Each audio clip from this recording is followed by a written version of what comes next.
নতুন ধরনের রেসিপি। তার জন্যে এই যে মাছটা, ইলিশ মাছ, এটা এখানে 800 ইলিশ মাছ আছে। এই মাছটার মধ্যে আমি আগের থেকেই লঙ্কার গুঁড়ো, জিরে, নুন আর হলুদটা মেখে রেখেছি প্রায় 1 ঘন্টা আগে। যার জন্য এটা দেখাইলাম না, মাখাটা মেখে রেখেছি। এরপর যেটা করব, আমি মাছটা এখানে ঢেলে নেবো। এখানে আছে মাছ, 2টো লেজা আর একটা মাথা আছে। তার মধ্যে নিয়ে নেব এই যে বেগুনটাও দিয়ে দেবো এর মধ্যে। এটা সম্পূর্ণ একটা আলাদা ধরনের রান্না। দিয়ে দেব নুন, এটার মধ্যে মাখা আছে তার জন্য এই যে নুনটা মিডিয়াম। এটা হবে একদম সম্পূর্ণ ঝাল ঝাল বেগুন দিয়ে মাছের ঝোল, একদম ঝাল লাল। সব মেখে দেখুন দিয়ে দিচ্ছি জিরের গুঁড়ো, অল্প জিরে গুঁড়ো দিয়ে দিলাম, কালো জিরে দেব, কাঁচা লঙ্কা। এটা পুরো সম্পূর্ণ ঝাল একদম যাকে বলে। দেব সর্ষের তেল, তেলটা একটু পরিমাণ মতো লাগবে, তেলটা আমাকে আর একটু লাগবে। আর যেটা দেবো সেটা হচ্ছে এই শুকনো লঙ্কা, লাল লাল ইলিশ মাছের ঝোল বেগুন দিয়ে। এবার যেটা করব, আমি এটা মাখবো। তেলটা আরও লাগবে একটু, এটা তেলটা বেশি লাগে। মাছটা মাখা হয়ে গেছে, আমি মেখে রেখেছি। এটা আরও 10 মিনিট মাখাটা থাকবে। হয়ে গেছে 10 মিনিট, মাছটা আমি রেখে এবার আমি গ্যাসটা ধরিয়ে নেব। হয়ে গেছে, গ্যাসটা আমি ধরিয়ে নিলাম, কড়াইটা বসিয়ে দিলাম, দিয়ে দেব তেল। যেটা করব, বেগুনগুলো আমি সাইড করে রাখবো। এবার যেটা করব, এই যে বেগুনগুলি আছে, আগে আমি বেগুনটা দিয়ে দেবো। যে সব মশলা মাখানো, তেল মাখানো বেগুনটা দিয়ে দিলাম।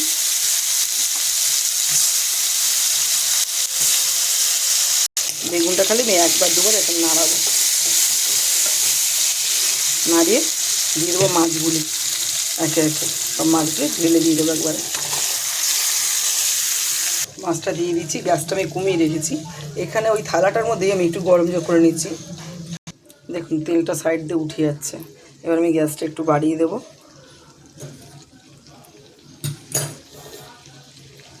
এই যে সাইডে তেলগুলো উঠে যাচ্ছে। এটা হচ্ছে শর্টকাটে ইলিশ মাছ মেখে, আর এটা একটা অন্যরকম আর সুস্বাদু হবে তরকারিটা।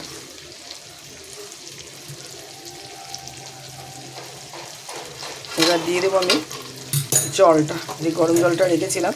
এই দেখুন তেল সাইড দিয়ে উঠে গেছে। এবার আমি দিয়ে দেবো জলটা।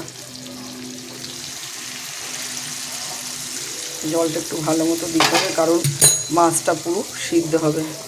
আসলে মাছটা না আমি বুঝতে পারিনি, একটা মাছ, 2টো মাছ, একটা মাছ একটু মানে লোকটাকে বিশ্বাস করেছিলাম, লোকটা একটু একটা মাছ একটু কেমন দিয়েছে, খারাপ না। এই যে এটা আমি পুরো এইভাবে বসিয়ে দেবো ঢাকা দিয়ে, একদম ঢাকা দিয়ে। জল দিয়ে দিয়েছি, ঢাকা দিয়ে দিয়ে গ্যাসটা বাড়ানো রয়েছে 10 সেকেন্ড। ঢাকনাটা একটু খুলে রাখবো। হয়ে এসছে বন্ধুরা। এর মধ্যে দেবো আরেকটা জিনিস, আমি সেটা আমি দেখিয়ে দিই। গ্যাসটা একটু কমিয়ে রাখলাম। দেবো 2টো গন্ধরাজ লেবুর পাতা, সেটা আমি এখন আমাদের বাড়িতেই আছে। এই যে গন্ধরাজ লেবুর পাতা সবই পাবেন আমার বাড়িতে। এই যে 2টো পাতা আমি নেব।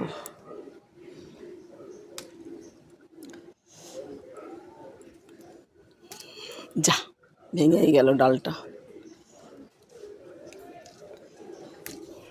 এবার যেটা করব, এই গ্যাসটা আমি অফ করে দিলাম।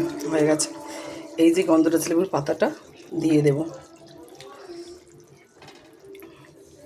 দিয়ে একদিন এইভাবে বানিয়ে অবশ্যই খাবেন।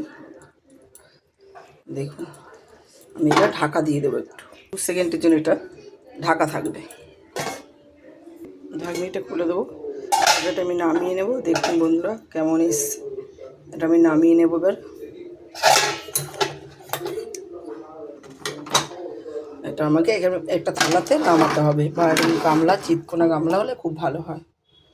দেখুন বন্ধুরা হয়ে গেছে আমার লাল ঝাল পাতলা, একদম বেগুন দিয়ে ঝোল, লাল লাল ঝোল ইলিশ মাছের পাতলা লেবু পাতা দিয়ে। দেখুন, অবশ্যই বাড়িতে বানিয়ে খাবেন, খুব ভালো লাগলে এইভাবে খেলে খুব ভালো লাগবে। খেয়ে দেখবেন অবশ্যই, জানাবেন কমেন্টে, লাইক করবেন, শেয়ার করবেন আর কমেন্ট করবেন। অবশ্যই খেয়ে বলবেন কেমন লাগলো, জানাতে কিন্তু ভুলবেন না।